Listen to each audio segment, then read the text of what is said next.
Assalamualaikum warahmatullahi wabarakatuh. Oke, jumpa lagi dengan Ustazah Wela. Nah, pada video pembelajaran kali ini Ustazah akan melanjutkan lagi penjelasan materi, yaitu prakarya kelas 7 tentang produk rekayasa konstruksi. Nah, sebelum memulai pembelajaran, alangkah baiknya kita berdoa terlebih dahulu. Bismillahirrahmanirrahim. Rabbi zidni ilman warzuqni fahman wa amalan sholihan. Amin. Oke, adapun tujuan pembelajaran kita pada materi kali ini yaitu yang pertama, siswa mampu menyebutkan jenis-jenis konstruksi. Tujuan yang kedua, siswa mampu mengenal bahan konstruksi. Tujuan yang ketiga, siswa mampu menyebutkan sistem struktur bangunan, sistem selubung, sistem mekanikal. Untuk penjelasan materi kali ini, silakan anak-anak Ustazah simak dan perhatikan penjelasan Ustazah pada video ini ya. Konstruksi, jika dilihat dari asal katanya construction, yang memiliki arti pembangunan, susunan atau bentuk atau bangunan. Di Indonesia sendiri, konstruksi diartikan sebagai wujud, bentuk atau bangunan yang merupakan hasil dari suatu proses pembangunan atau perakitan infrastruktur. Dengan demikian, konstruksi dapat berarti bangunan yang merupakan wujud hasil dari proses membangun, sekaligus juga dapat berarti proses membangun itu sendiri. Nah, ciri utama dari konstruksi ini selalu terkait erat dengan pelaksanaannya atau proses dan kekuatannya, serta bahan yang digunakan. Berdasarkan jenis konstruksi yang dibangun, industri konstruksi dapat digolongkan menjadi 4 kelompok. Yang pertama, konstruksi perumahan.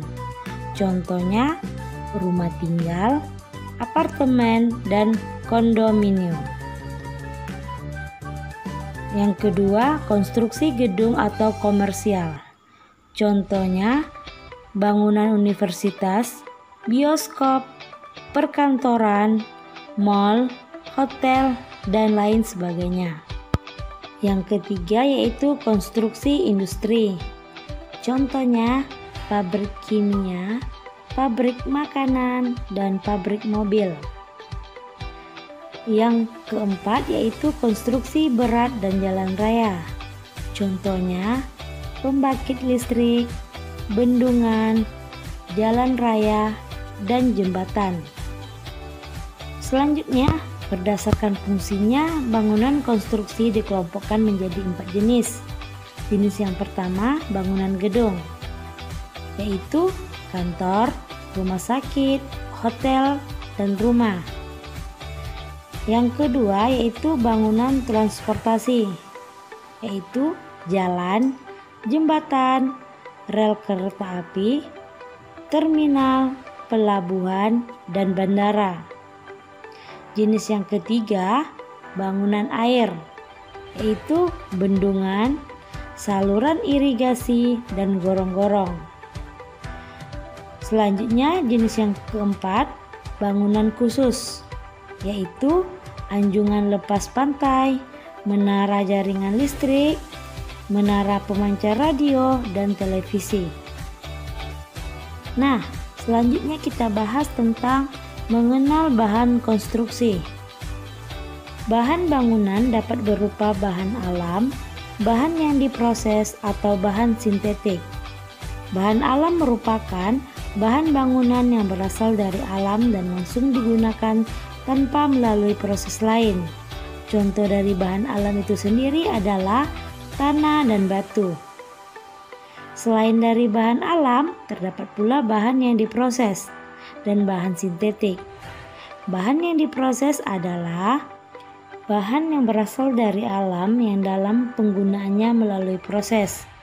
Misalnya tanah liat yang diolah menjadi keramik dan genting.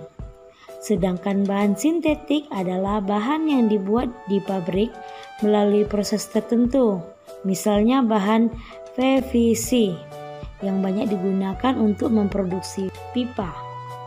Berikut ini beberapa contoh bahan atau material bangunan yang sering kita jumpai sehari-hari. Yang pertama, beton. Beton merupakan bahan komposit yang terdiri atas campuran pasir, semen, batu, serta bahan lainnya yang dicetak menjadi bagian dari sebuah bangunan. Beton mampu menahan beban berat, tahan suhu yang tinggi, dan tidak mengalami korosi atau perkaratan. Namun kelemahannya, beton kurang kuat jika ditarik, bentuk yang telah jadi sulit diubah lagi, bobotnya besar, serta bersifat memantulkan suara. Contoh yang kedua yaitu baja. Baja merupakan bahan yang mempunyai kekuatan tarik tinggi. Pada saat baja diberi beban, baja cenderung mengalami deformasi atau perubahan bentuk, namun dapat kembali ke bentuknya semula. Baja juga lebih ringan dan lentur dibandingkan beton. Baja memiliki kelemahan kurang kuat ditekan serta dapat mengalami korosi. Contoh yang ketiga yaitu kayu. Kayu merupakan bahan alami yang dapat diperbarui. Kayu memiliki kekuatan tarik tinggi dan dapat dibuat menjadi berbagai bentuk dan warna. Di dalam ruangan, kayu memiliki keunggulan yaitu dapat meredam suara, memberi efek hangat, dan sekaligus berfungsi sebagai penyekat yang baik bagi perubahan suhu. Namun memiliki kekurangan yaitu kayu mudah lembab, mudah menyusut dan mengembang, kurang tahan terhadap cuaca dan rentan terhadap rayap. Kayu biasa dipakai untuk kusen, pintu, rangka atap, dan masih. Contoh yang selanjutnya yaitu aluminium. Aluminium termasuk jenis logam yang ringan. Kelebihan dari aluminium ini adalah tahan karat serta ringan, sehingga banyak digunakan untuk struktur atap. Namun, aluminium ini memiliki kekurangan, yaitu lemah terhadap benturan serta mudah tergores. Namun aluminium ini dapat digunakan untuk kusen dan sebagai rangka atap. Contoh yang terakhir yaitu bambu. Bambu adalah tumbuhan yang banyak ditemui di Indonesia. Pertumbuhannya sangat cepat, harganya murah. Bambu memiliki sifat kuat tarik yang lebih baik daripada baja bermutu sedang. Namun kekurangannya yaitu bambu mudah diserang rayap serta ukuran ruas dan diameternya yang tidak sama. Selanjutnya kita bahas tentang sistem struktur bangunan. Sistem struktur bangunan adalah bagian dari sistem bangunan yang berfungsi untuk menyokong beban. Secara umum, struktur bangunan terdiri atas pondasi, rangka bangunan, dan atap.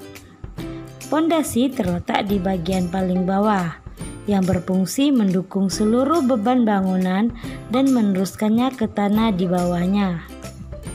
Rangka bangunan adalah bagian bangunan yang merupakan struktur utama pendukung berat bangunan dan beban luar yang bekerja padanya. Sedangkan atap adalah bagian bangunan yang berfungsi sebagai pelindung bangunan beserta isinya dari panas dan hujan. Bentuk dari atap ada dua macam, yaitu atap datar dan atap sudut. Selanjutnya, sistem selubung. Sistem selubung merupakan cangkang atau selimut bangunan yang terdiri atas atap, dinding, eksterior, jendela, dan pintu. Yang terakhir, sistem mekanikal. Sistem mekanikal adalah sistem pelayanan pada bangunan seperti air, pemanas, ventilasi, elektrikal, penerangan, transportasi, dan pemadam kebakaran. Demikianlah penjelasan Ustazah terkait materi kita pada hari ini. Semoga apa yang Ustazah jelaskan tadi bisa dipahami oleh anak-anak Ustazah semuanya. Nah, sebelum kita akhiri pembelajaran ini, marilah kita ucapkan hamdalah. Alhamdulillahirabbil alamin. Ustazah akhiri, assalamualaikum warahmatullahi wabarakatuh.